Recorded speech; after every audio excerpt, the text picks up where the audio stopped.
दीपं यदि परं ब्रह्म दीपं यदि जनार्दनः दीपाहरत मे पाप पूजा दीप नमस्तुते अहे धवलेश्वराय वाळालिंगाय नमो नमः।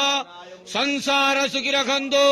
आज मार्गशीर मासर शुभ सोमवार रे समस्त श्रद्धालु भक्त मानक आश्रीपद करंतु मनस्कामना पूर्ण करंतु कर्म क्षेत्र उन्नति करंतु ग्रहरिष्ट खंडन करंतु जगतर मंगल करंतु विश्वर कल्याण करंतु आपणकर नाम विख्यात करंतु सेवकर डाक श्रवण करंतु समस्त गुआवसा भक्त मानकर मनस्कामना पूर्ण करंतु जो जो भक्त माने आपणक पाखरे मानसिक रखिछन्ति तांक मानसिक पूर्ण करंतु।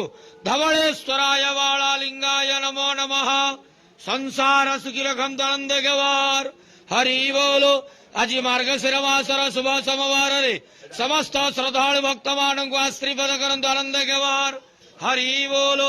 धवलेश्वराय वाळालिंगाय नमो नमः।